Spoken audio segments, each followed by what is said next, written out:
And what we found with that neat little study is that a fire that has occurred more than a couple of years ago, 6, 10 years ago, okay, has far less effect, even 3, 4 years ago, has far less effect on fuel load as compared to, or relative to, livestock grazing.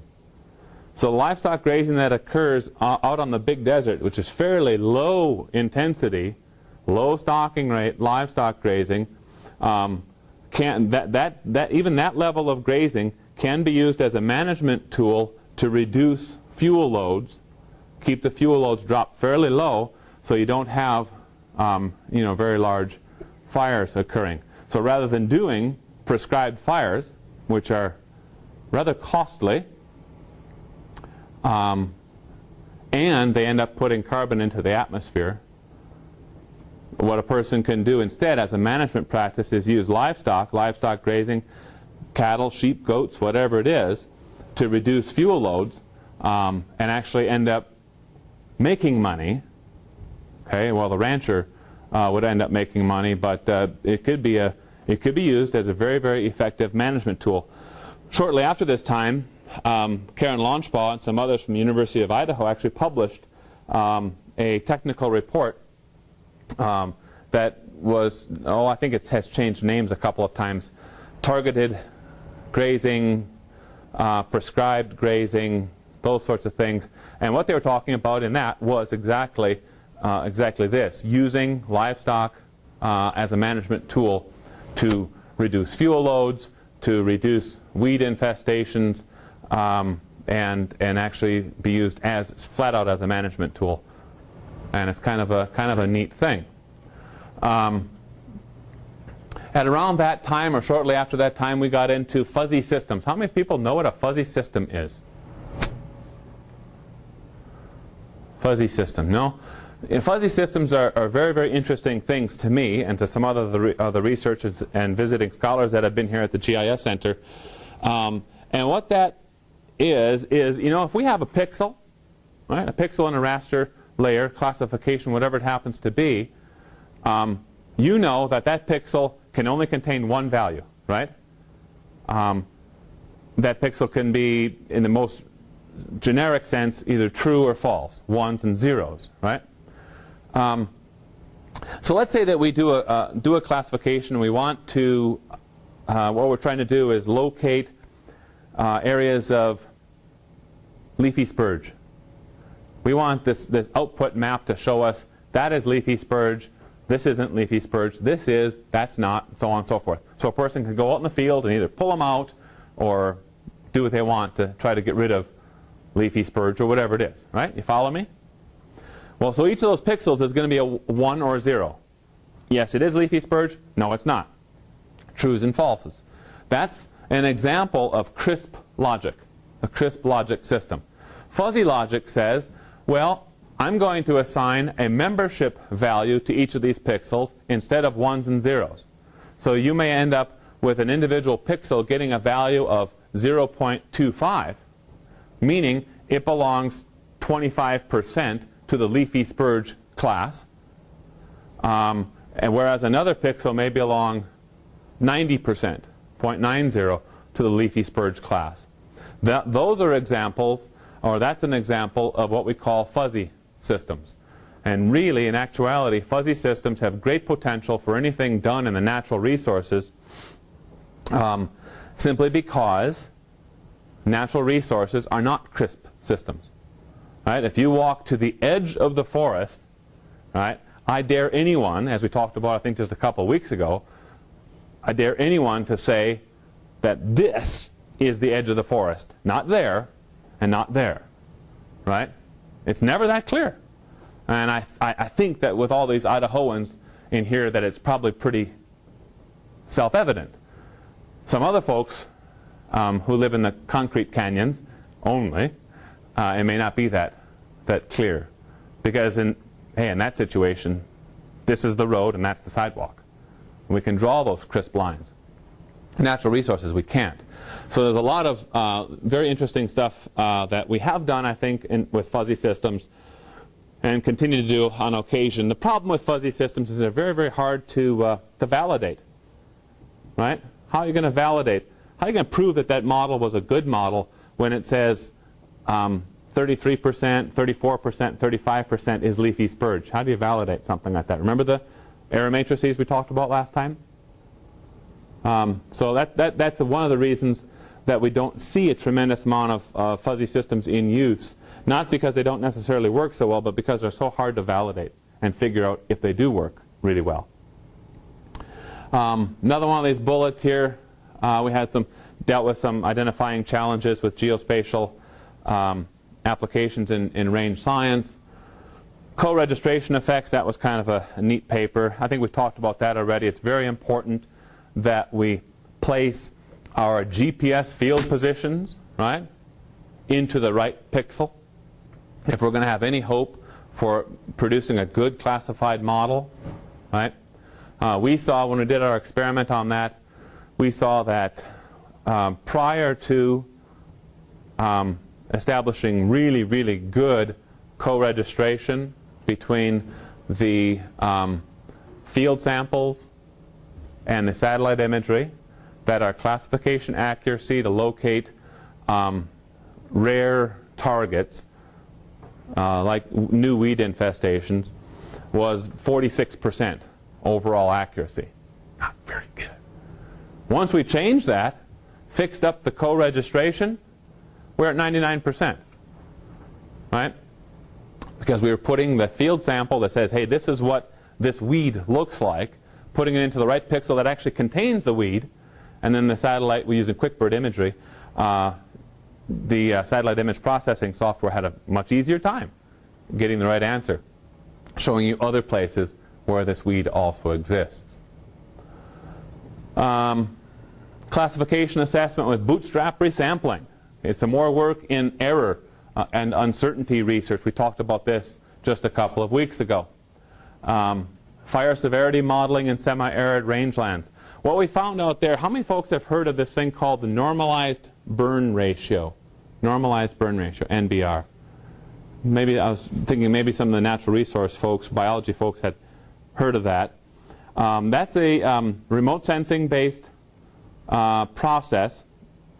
Uses Landsat imagery that was essentially designed to estimate fire severity for forested ecosystems. Works really well for forested ecosystems. A lot of folks then jumped on the bandwagon and they said, well, we're going to go ahead and use this NBR model for rangeland ecosystems as well. When we looked at it, it's like, doesn't seem about right. Doesn't seem right at all. When we're out in the field collecting samples, fire severity type of sampling, we did this stuff on prescribed fires. We knew what was going to happen, so we sampled before the fire, after the fire, month after the fire, 6 months after the fire, all this good stuff. We knew some places had really high fire severity, but the NBR wasn't picking it up. It was wrong. So we ended up studying that fairly intensively and coming up with some new models that work better for rangeland ecosystems. We had some of that stuff published, a couple of years ago, a series of papers. Then interestingly enough, some other folks at U of I, University of Idaho, have done similar work and found the same thing, that the normalized burn ratio does not work that well for semi-arid rangeland ecosystems. Works like a charm for forested ecosystems, but not for the grassland, shrublands. Kind of some neat stuff. Bare ground detection with CART. CART is classification and regression trees. Okay, kind of a neat remote sensing image processing technique for classification. And we did some work with that. Neat stuff. We're still doing quite a bit of work with regression trees. I'll tell you a little bit more about this and the work that we did in northern Spain just a couple of years ago. I have one highlighted in blue here. It's the effect of grazing on soil moisture. That study is actually, that paper's in review right now, and hopefully it goes through. It's been reviewed nicely. We got a revision out on it. But that's kind of a cool piece of work. And what that taught us, is that the intensity of grazing, the number of grazing animals that you have out there, the density of grazing animals that you have out there, and the time that they spend grazing is so important to the effect after the grazing, okay, the total effect of that disturbance. What we found is that the traditional rest rotation, low stocking rate, can tend to increase bare soil. Bare soil is an extremely important indicator of rangeland health. Lots of bare soil, bad condition of the rangeland. Okay? And there's numerous reasons why that is, and for the sake of time I won't go all the way into all those things. But using cattle in another situation, bringing them into a small pasture, letting them graze in there at very high density, densities that would make range cons say, oh my God, what are you doing? Like 36 animal units per hectare compared to less than 1 the traditional way. Put them in there for 6 days, right? Come on out, what happens? Holy smokes! Bare ground's disappearing, because they don't go back in for another year. Bare ground's disappearing, and the huge difference is in soil moisture. We increase soil moisture by 10% just by doing that for 3 years in a row. Saw differences in just 1 year, second year, third year, even higher. Then it plateaued out and stayed steady at about 10% higher soil moisture. Before the study happened, there wasn't even separate pastures out there. No difference, anything, anywhere. Had a control, if you want to call it that, and total rest pasture. Yeah, nothing's happening out there either. Yeah, so some really cool stuff. How in the world did that happen? How in the world did that happen? Well, those cattle, when they're bunched up, they bump into each other, and they don't have too much choice where they're walking. They're stomping on stuff, you know. They're laying down a lot of vegetation on the ground, acting as litter, right? It is litter, it's a mulch. How many people garden in here? Nice little trick to keep your garden growing, right, is to mulch it. And as you're watering it, that water does not evaporate right off of the soil surface because it's kind of hidden underneath all the litter, the mulch itself. Same thing was going on out on these rangelands, and because of the litter, and there was a significantly higher amount of litter present in that pasture compared to the other two that didn't have this high intensity grazing going on. Plus, of course, that litter that's in contact with the soil surface will then get incorporated into the soil itself and decompose and produce organic matter in the soil, and organic matter has a much higher, much greater ability to retain water as well. Kind of a neat thing. That was a heavily instrumented study. We had sensors all over the place, buried in the ground, weather stations and all this stuff.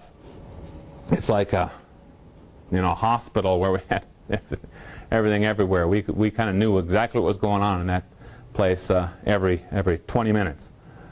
Kind of a neat study. Then some others we have here is assessing NPP. NPP is net primary productivity in semi-arid rangelands. Dr. Fang Chen is one of my postdocs. Really took the lead on looking at this with MODIS satellite imagery and some of the products, FPAR and primary productivity products. He's been looking at that. We just had a new paper accepted and found out about that just yesterday. And looking at post-fire effects, looking at grazed versus ungrazed, reseeded after post-fire, not reseeded after post-fire, looking at how primary productivity changes specifically in response to fires, and the enormous crystal fire that happened in 2006. 250,000 acres went up in just a couple of days. And so that's kind of been the focus of his study on net primary productivity. Neat thing that we're doing still right now, we just pulled the data off of the O'Neill about a month ago, a little less than a month ago. That is where we're looking at or daily photosynthetic fluctuations in C3, carbon-3 pathway rangelands, such as here. Of course, we're dominated pretty much exclusively C3 plants. We talked about Landsat.